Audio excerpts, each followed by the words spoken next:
The sky over Valora was always golden. The sun never fully set, and the wind carried the smell of sweet dust and burning stone. It was beautiful, but not to Ceressa. Not anymore. She stood in the middle of the market square, her wrists bound with metal cuffs. Her long silver hair hung over her face, and her purple skin was bruised near the collar. Around her, rich buyers and merchants walked past, barely giving her a glance. A metal tag hung around her neck. It read, "Infertile, unwanted, for sale." Her clan had sold her. Valoran society was strict. Every female was expected to bear strong children for the clan. When Ceressa failed to show results after her third scan, they didn't even wait for more tests. They branded her useless. That very day, they stripped her title, took her from her home, and placed her in a trader's cage. She had cried at first, screamed, begged, but now she was quiet. Her heart was heavy, and her hope was gone. A fat alien trader with 3 eyes and a wide mouth walked up to the platform.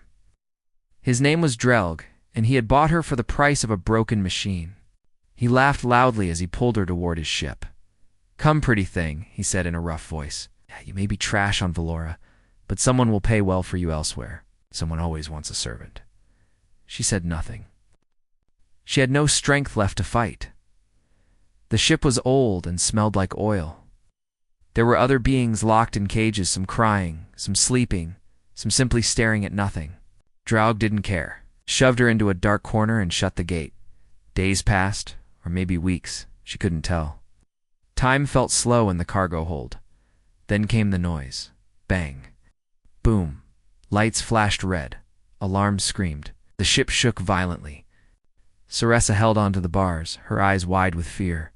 Something was wrong. A voice echoed through the ship. Engine failure. System crash. Prepare for impact. Then everything went dark. Ceressa woke up to cold air and silence. The cage was broken. Smoke rose from the corner of the room. She coughed, standing slowly. The ship had crashed. She looked around. No guards. No Drald. The door to the outside hung open, swinging in the wind, with weak legs.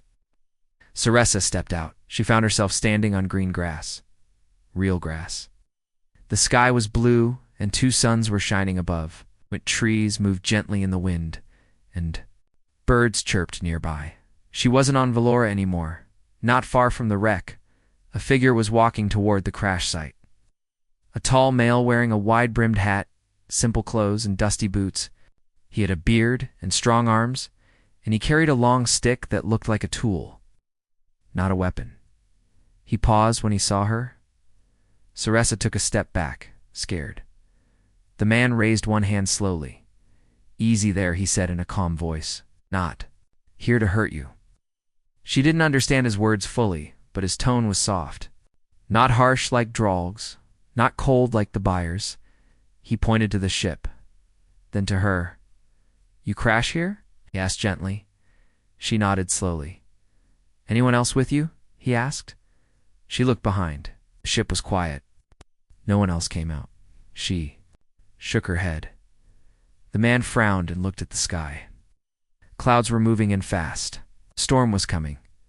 "You'll freeze out here," he said. He reached out a hand. "Come on, my place isn't far." Ceressa looked at the hand. She hesitated. She didn't know this man. She didn't even know the name of this planet. But she was tired, hungry, cold, and something in the man's eyes told her he wasn't like the others. Slowly, she placed her hand in his. The walk was short. The farm was simple, 2 small buildings, a garden, some animals behind fences. Everything was clean and peaceful. The man led her into the house and gave her a blanket and warm tea. She watched him closely, waiting for the moment he would yell or grab her, but he didn't. "My name's Tom," he said, pointing to himself. "Tom Halley." She touched her chest and said, "Ceressa." "Ceressa," he repeated kindly. "Nice to meet you." He gave her clean clothes and let her wash. Later, he served her food. He didn't stare, he didn't touch, he just let her eat. That night, she sat by the fire, still wrapped in the blanket. Tom sat across the room, reading a book. She looked around the small home. There were pictures on the wall. One showed Tom with a human woman and a child. Both were smiling. She pointed to it. Tom looked up, smiled sadly. My wife and daughter, he said. Gone now. Many years.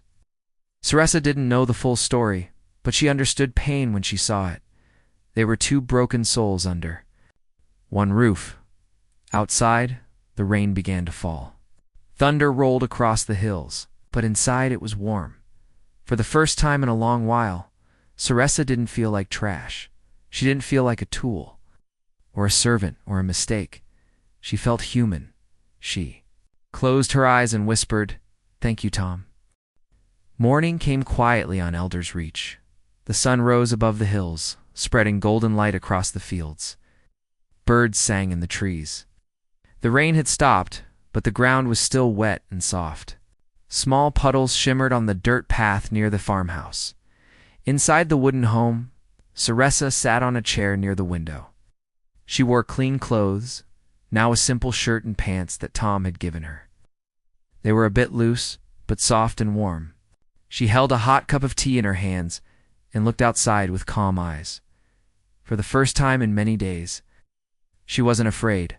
Tom Halley, the human farmer, was outside feeding the animals. He walked with quiet steps, his boots sinking slightly into the wet ground. He checked the fences, spoke kindly to the goats and chickens, and made sure everything was in order. Saressa watched him carefully. He was different from the people she had known before. He never raised his voice, never looked at her like she was broken or unwanted. Gosh, he just worked and let her be. Later that morning, Tom came inside and placed some vegetables on the table. "Hungry?" he asked. Saressa nodded and helped him wash and cut the food. She didn't speak much, but she listened. His words were slow and clear, and she began to understand more each day while they ate together. Tom told her about the farm. "This land belonged to my grandparents," he said. "They came here a long time ago when humans first settled this colony. The soil is rich. The weather is kind. It's quiet here." Saressa smiled softly. She liked quiet? After breakfast, she offered to help outside. Tom gave her a pair of boots and showed her how to feed the animals, water the plants, and carry tools. She worked hard, even though her arms were still weak. "You're strong," Tom said with a smile. "You learn fast." His words made her heart warm. Over the next few weeks, Saressa and Tom worked side by side. Every day was simple but full. They planted seeds, fixed broken wood, and cleaned the barn. Saressa began to laugh again softly at first, then more freely. She liked the feel of dirt on her hands. She liked the sound of wind moving through the wheat. At night, she sat with Tom near the fire and listened to stories about Earth and stars and old memories. Tom never asked about her past, but one night she decided to speak. "I was sold," Saressa said quietly, looking at the flames. "My people said I was ... broken." Tom looked at her, his eyes full of patience. He didn't interrupt. "They said I couldn't have children." She continued, "So I was useless. They sold me like junk." Tom stayed quiet for a moment, then shook his head. "No one is junk," he said firmly. "Not ever." Saressa looked at him, unsure what to say. "You don't have to be anything for anyone," Tom said. "You're enough just as you are." Tears filled her eyes. No one had ever told her that before. Spring turned into summer. The farm grew full and green. Saressa's skin became a deeper shade under the sun, and her hands became rough from work. But she didn't mind. She felt alive. She and Tom built a rhythm. They knew what the other needed without speaking much. Sometimes they laughed. Sometimes they worked in silence. But there was always peace between them. One evening, as the sun dipped behind the trees, Tom brought out an old music player. He turned it on, and soft music filled the air. Saressa tilted her head. "What is that?" "Just a song," Tom said, smiling. "From Earth? Want to dance?" She hesitated, then nodded. They stood under the fading sky, feet bare on the soft grass, and moved slowly to the music. It wasn't perfect. They stepped on each other's toes and laughed, but it was beautiful. In that moment, Scifi forgot everything that had hurt her. She wasn't a cast-off. She wasn't broken. She was just a woman, dancing under the stars with a man who treated her like a person. The next morning, Scifi found a small surprise outside the house. A tiny bird had built a nest on the porch. Inside were 3 small eggs. She crouched down and smiled. Life was simple here, but full of wonder. Tom walked up behind her and smiled too. "Looks like you're not the only one who found a home," he said gently. Scifi looked at him, and for the first time, she felt it clearly. This was home now. That night, before going to bed, Scifi stepped outside and looked up at the sky. The stars were bright, and the twin moons glowed softly. Somewhere out there, her old world still spun, but she didn't miss it. Here, with dirt under her nails and wind in her hair, she had found something better than honor or pride. She had found peace, and maybe, just maybe, she was ready for a new beginning. Each morning on Elder's Reach started with birds singing and soft light peeking through the window. Scifi now woke up before the sun. She would quietly dress, tie her hair back, and step outside into the cool air. The scent of soil and fresh leaves always welcomed her. The farm had become her world. She no longer felt like a stranger. Her hands moved with ease, feeding chickens, pulling weeds, planting seeds. The work was not easy, but it gave her peace. Each task reminded her she was useful, not because of what others wanted from her, but because of what she could choose to do. Tom always greeted her with a warm good morning and a smile. They shared tea and bread before starting the day. He never asked her to do more than she could, but she wanted to help. She wanted to give back. One afternoon, while they were fixing a fence, Tom said, "You've got a farmer's heart," looked at him with a puzzled expression. "It means," Tom explained, "you care for things. You give them time, effort, and love. That's what makes life grow." Scifi smiled. She liked that idea. As weeks passed, the seasons changed. The days grew longer and warmer. The fields filled with green crops, and the animals grew stronger and more playful. Scifi began speaking more, asking questions, laughing when Tom told old Earth jokes. She liked to learn. Tom showed her how to read a few human words, how to use tools, and how to bake simple bread. One quiet evening, they sat together on the porch watching fireflies dance above the grass. Scifi asked softly, "Why do you live alone, Tom?" He looked at the stars for a moment before answering. "My wife, Lena, passed away 6 years ago.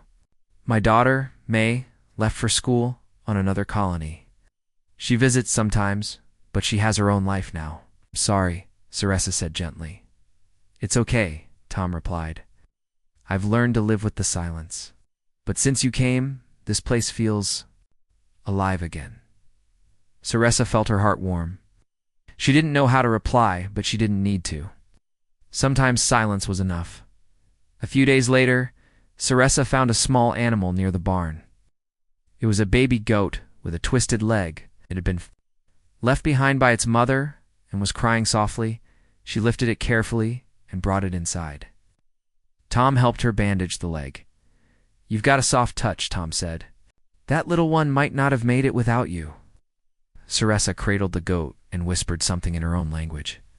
The animal relaxed in her arms. She named it Lomi, which meant hope in her tongue. Lomi followed her everywhere after that, limping but happy. The bond reminded her of something she had lost long ago, a feeling of being needed, being connected. One afternoon, dark clouds gathered above the hills. Tom looked at the sky and frowned. "Storm's coming," he said. "We'll need 2. Cover the garden and check the roof." They worked fast. As the wind grew stronger, Scifi helped tie down tools and close the barn doors. Rain started to fall, soft at first, then heavy. Thunder rumbled across the sky.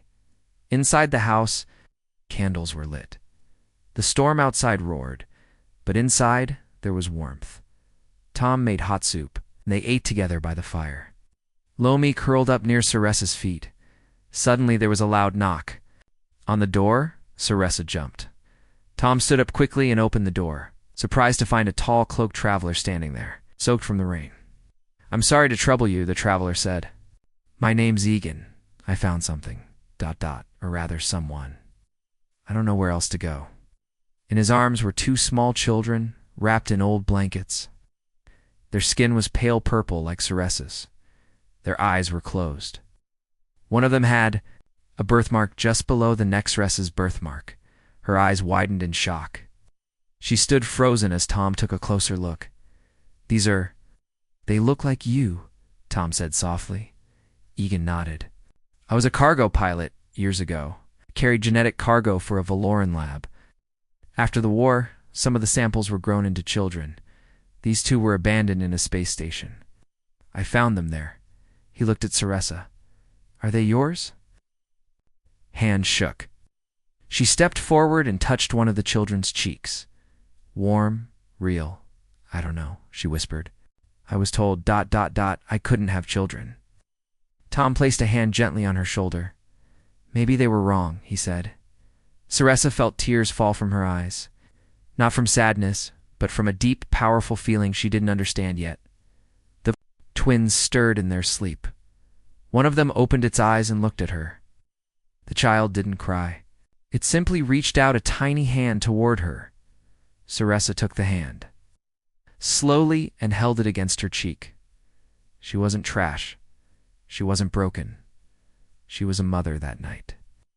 While the storm still shook the windows, Ceresa sat beside the fire, holding both twins close. Tom gave them warm milk and wrapped them in dry blankets. Egan, the traveler, stayed until morning, then left without asking for anything in return. Tom brought out an old wooden cradle from storage. You can keep it in your room, said. It was May's when she was small. Ceresa smiled. Her eyes were full, but her heart was fuller. She laid the twins gently inside the cradle. They yawned and slept peacefully. Outside, the storm began to quiet. Inside, a new life had just begun.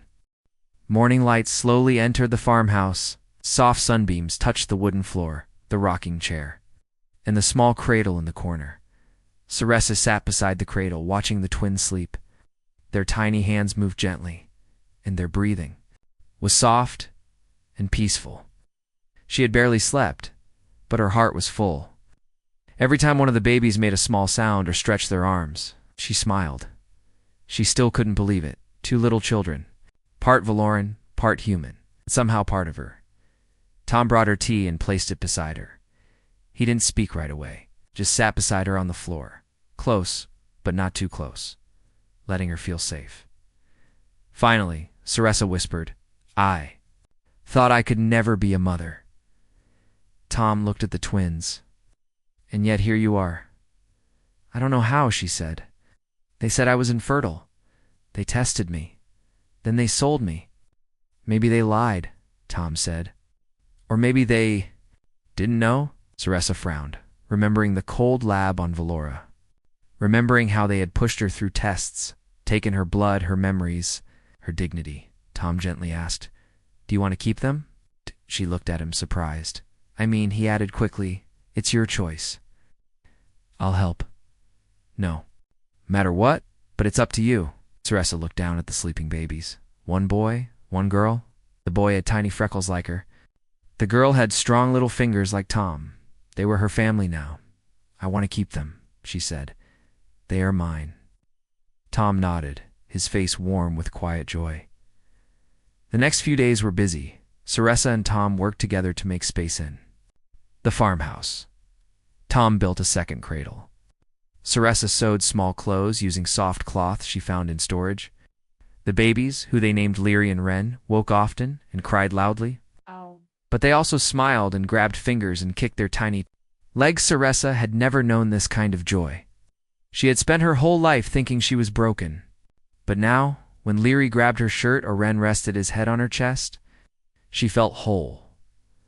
The villagers from nearby farms came to visit.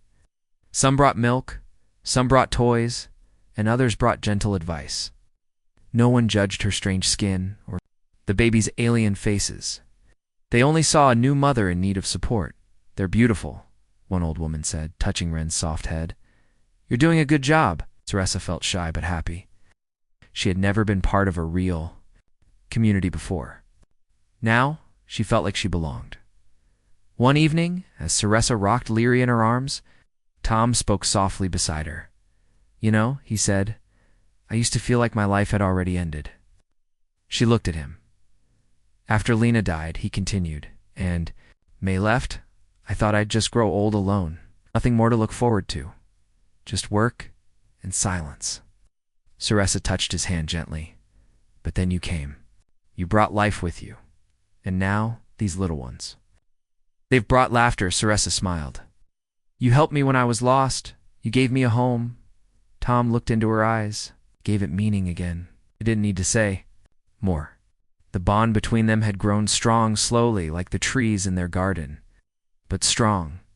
As the sunflowers bloomed outside and the wheat fields waved in the wind, life at the farm became steady.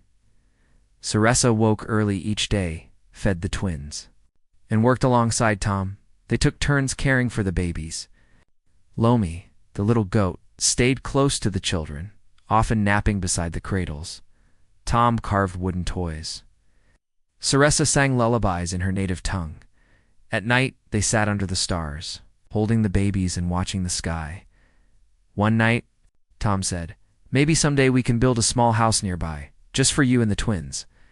So you'll have your own space." Ceressa blinked. "You want me to stay?" "I hope you do," Tom said, softly. "But I won't hold you back if you ever want to leave. I just want you to know, this place is your home, if you want it." Ceressa Felt tears in her eyes. She had been sold like trash. She'd been thrown away. Now someone was offering her land, shelter, and love, not because of her status, but because of who she was. "I want to stay," she said. A week later, something strange happened. A small drone flew above the fields. It wasn't from the village. It was silver, smooth, and marked with Valoran symbols.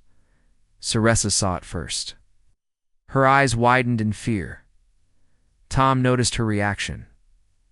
"What is it?"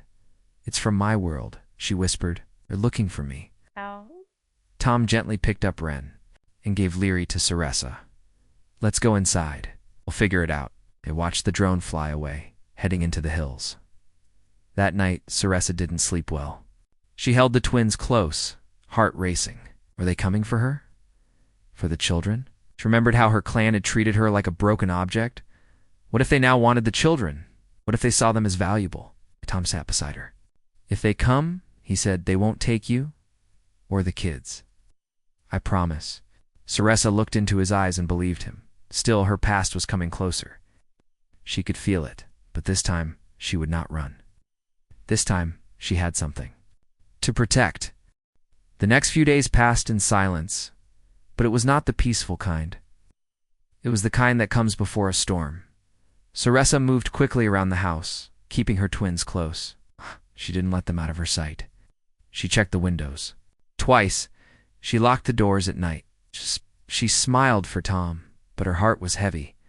She knew the drone was a scout. She knew her old clan would come, and they did.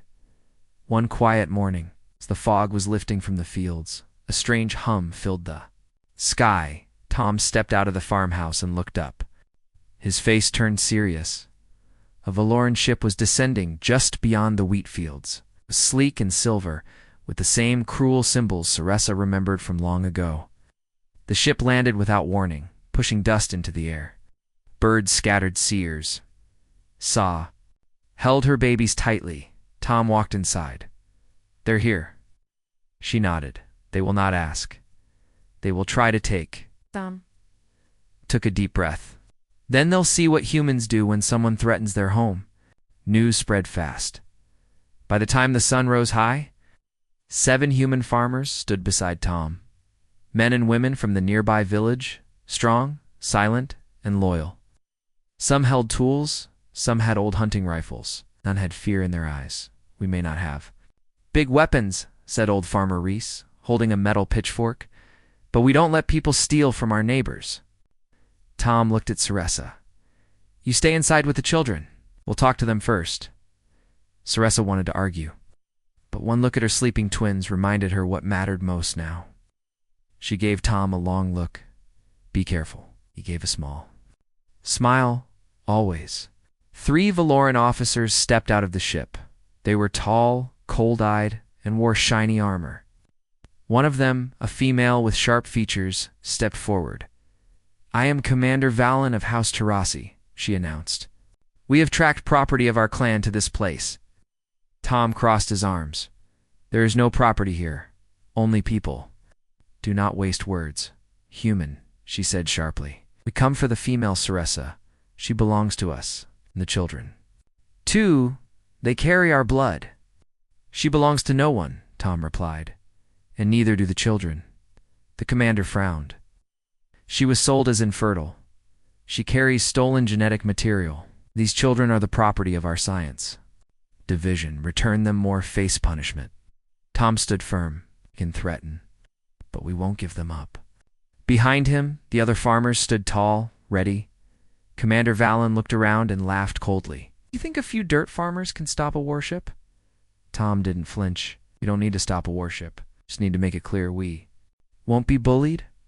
She narrowed her eyes. "You risk much for an alien and 2 mixed-blood children."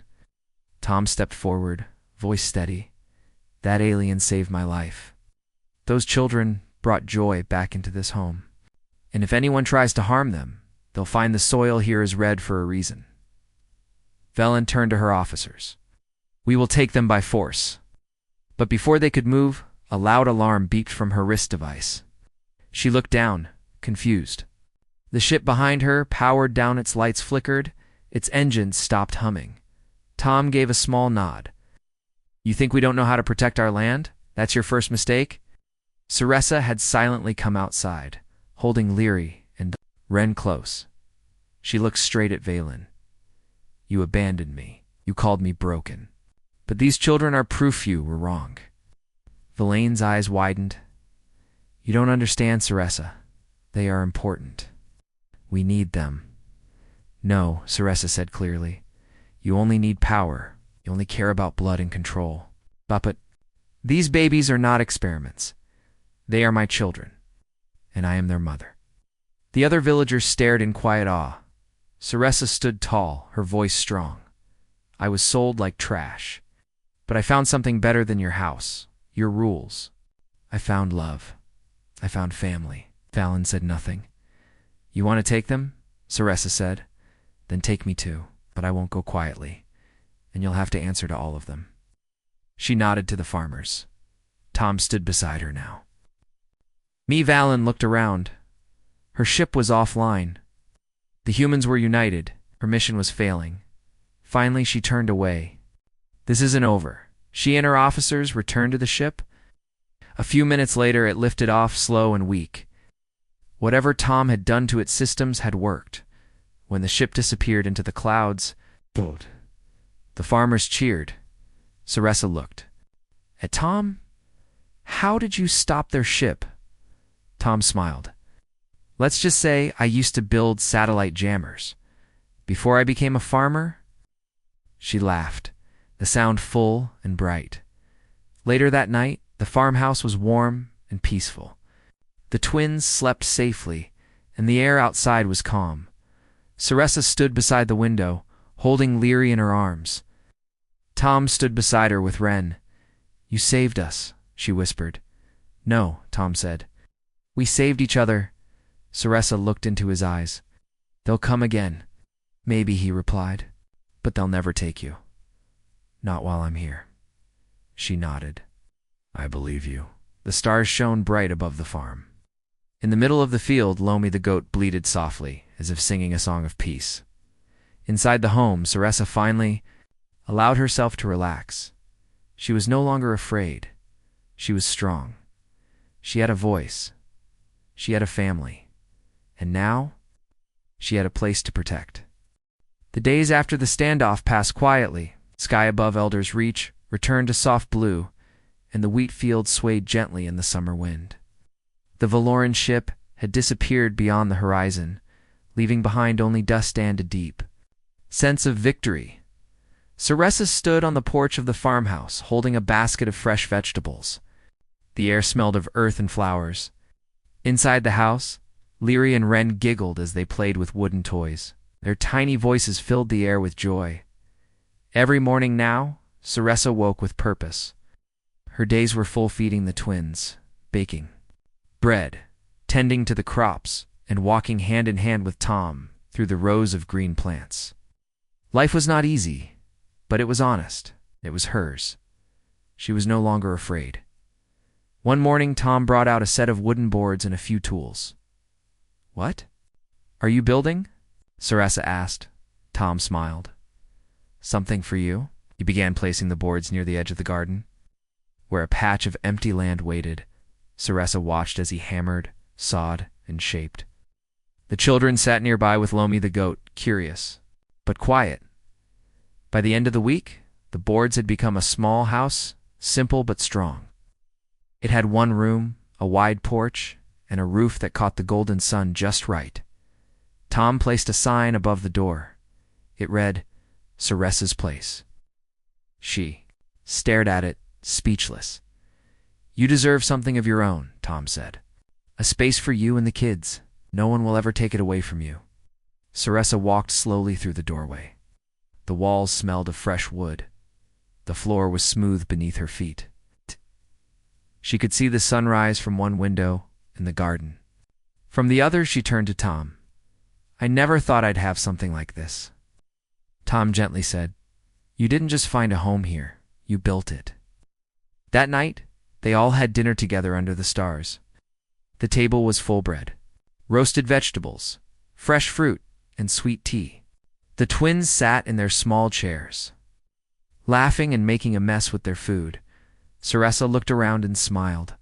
For so long, her life had been filled with shame, with cold labs, cold eyes, and colder hearts. But here, everything was warm. She had been told she was worthless. Now she was a mother, a farmer, a friend, and a free woman. Weeks turned into months. The twins took their first steps. Leary walked first, with arms stretched out toward Saressa. Wren followed a day later, wobbling into Tom's arms with a loud laugh. Saressa cried when she saw it. Happy tears. The villagers celebrated with them, bringing gifts and hugs. Even old Farmer Reese lifted Wren high into the air and shouted, "He walks like a little warrior." Life was moving forward, and Saressa was not just surviving. She was thriving. One afternoon, a message came through the old farm comlink. It was from May, Tom's daughter. She had heard about the ship landing. She had also heard that her father was living with an alien woman and 2 hybrid children. "Are you all right?" May asked on the screen. Tom smiled. "I'm better than all right." Saressa stepped into the frame. Holding the twins, May stared for a moment, then smiled. "They're beautiful," she said. "You've got quite the little family there." Saressa was nervous at first, but May didn't judge her. She even promised to visit soon. That night, Saressa told Tom, "I was afraid she would hate me." Tom shook his head. "She's like her mother, strong, kind, and full of understanding." Saressa smiled, "And I look forward to meeting her." Time passed. Saressa planted new seeds in her garden. Tomatoes, sunflowers, and even blue flowers from her home planet that she had secretly saved. One morning, while pulling weeds, she noticed something: her children playing in the dirt, laughing together, helping each other, and she realized something else, something deep. She wasn't living in someone else's world anymore. This world was hers now. On the first day of harvest, the entire village came to help. Buckets of wheat, corn, and fruit were gathered. Music played. People danced. Saressa wore a simple dress made from fabric the villagers had given her. Leary and Wren wore flower crowns. Tom wore his old dusty hat and a new smile. As the sun set, the villagers lit a bonfire. Tom stood and raised a glass. "Tonight," he said, "we don't just celebrate crops. We celebrate new beginnings." He looked at Saressa. "We honor those who came here with nothing and made everything." The crowd clapped. Saressa stood beside him. She didn't speak much, but she didn't need to. Her smile said everything. Later, after the fire turned to soft embers, Saressa sat alone for a moment. She looked up at the stars. Valora was still out there, but it no longer mattered. She had cried under that sky before alone. scared, unwanted. Now she looked up with hope, with pride. She wasn't trash, she wasn't broken. She was free, and she had a future right here, on a quiet farm, with a kind man and two little lights who called her Mama.